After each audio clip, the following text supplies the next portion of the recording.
दिनै गोथार बाथौ सान बर'नि गुबै सोदोमस्रिया बाथौ धोरोमनिफ्रायसो सोमजिदों। बे बाथ्राखौ बुंदों कान्तिस्वर बरगयारी। दिनै गोथार बाथौ सान मागो दाननि नैथि मंगलबार बारायखौ दुलाराय बाथौ सिबियारि रायजोफोरा गोथार बाथौ सान महरै बोसोरफ्रोमबो फालिबोदों। थिग बेबायदिनो दुलाराय बाथौ सिबियारि रायजोफोरा दिनैनि गोथार बाथौ सानखौ गामिनि एबा बियाबनि बाथौसालि बायदिफोराव फालिनायखौ नुनो मोन्दों। दुलाराय बाथौ गौथुमनि बानजायनायाव तामुलपुर जिल्लानि बा राजा बाथौ आश्रमावबो दिनै गाजा गोमजायै मोनसे आरज गाबनाय हाबाफारिनि गेजेरजों फालिदों।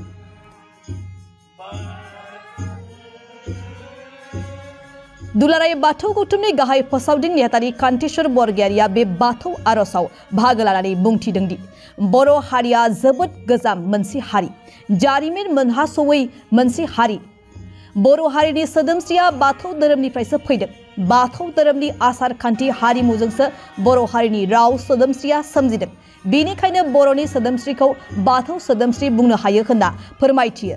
जिसु ख्रीष्ट जोनोम जानायनि 7.5 बोसोरनि सिगाङावनो बर' हारिया जोनोम जानानै बाथौ धोरोमखौ गायसनदों।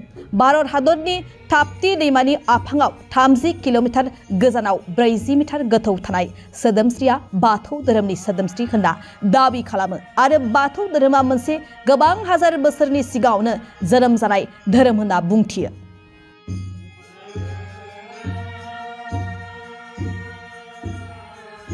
बाथौ धोरोमनि गोदानै जांख्रिखांनाय आरो फोजौखांनाय लाबोनो थाखाय मागो दाननि नैथि मंगलबार सानखौ सिगांनिफ्रायनो गोथार बाथौ सान महरै फालिबोदों आरो सोरखारनिफ्राय बेखौ गोथार बाथौ सान महरै गनायनानै लाबाय होनना दुलाराय बाथौ गौथुमनि गाहाय फोसावदिं नेहाथारि कान्तिस्वर बरगयारीया बुंथियो।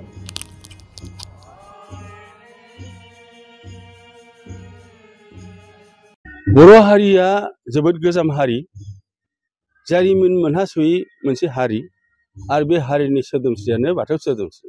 बाथौ धोरोमनि आसार खान्थि, मावनाय दांनाय, हारिमु गासैबोखौ लानानै बे बाथौ धोरोमनिफ्राय सोमजिजोबदों बेफोरो। बेनिखायनो बाथौ सोदोमस्रिखौ जोङो बर'नि सोदोमस्रिखौ जोङो बाथौ सोदोमस्रि होननानै बुंनांगोन। खारन बाथौ धोरोमनिफ्रायसो फैजोबनाय बे बर' हारिनि सोदोमस्रिया बाथौ सोदोमस्रि। बेनिखायनो आरो बे बाथौ धोरोमा दिनैनिफ्राय बहुद हाजार बोसोर सिगां जों संदाननानै नुनो मोन्दों।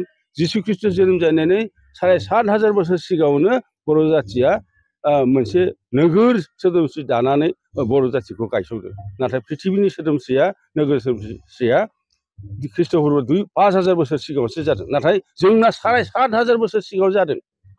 आरो बे दा थाप्ते दैमानि आफांथिंजाय 30 किल'मिटार साहा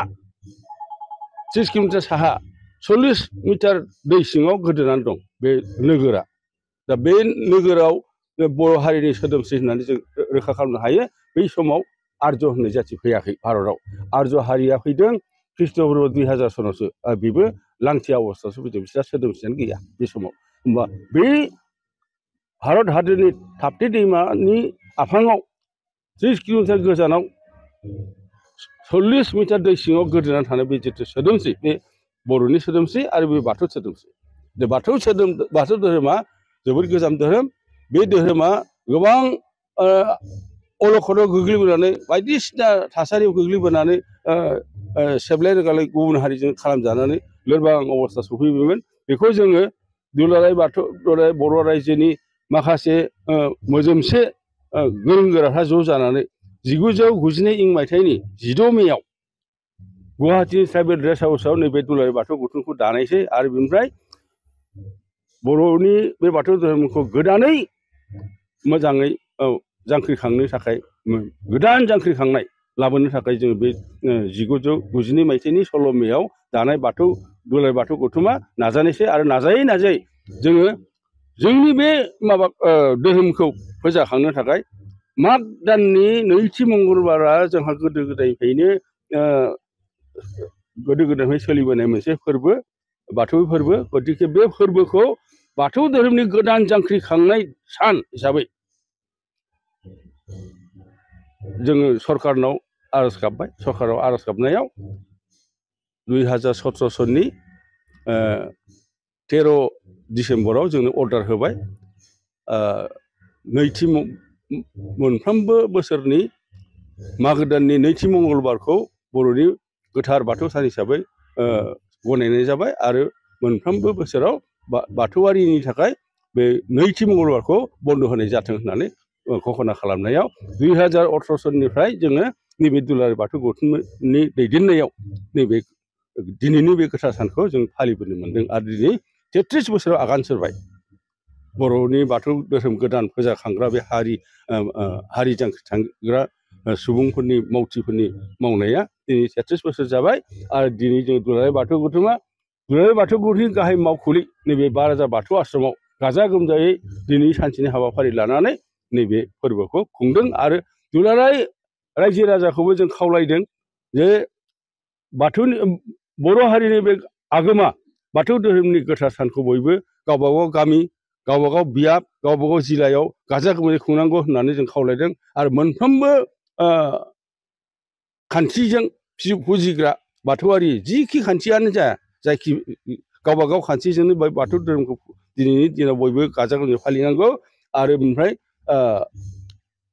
सावराय मेल खुंनांगौ बाथौ धोरोमनि सायाव बिदि होननानै जों खावलायनायाव दिनै जों नुनो मोनबाय प्रत्येक गामियावनो नैबे बाथौ गौथुमनि जे खावलायनाय बेखौ बयबो बुजिदों आरो बयबो बाथौआरिया सांग्रिद जानानै दिनैनि दिनाव गावबागाव गामि बियाब जिल्लाफ्राव गाजा गोमजायै खुंदों आरो जोङो बेखौनो हास्थायदों आरो बिथांमोननि खुंनाया मोजाङै जाफुंसारथों आरो आफा इसोर बोराइ बाथौआ बे बाथौआरि रायजो राजाखौ आलो गोजोनै रायजो जानो खाबु होथों बोर होथों बेखौनो आङो दुलाराय बाथौ गौथुमनिफ्राय इसोरनि खाथियाव आर'ज गाबहरो।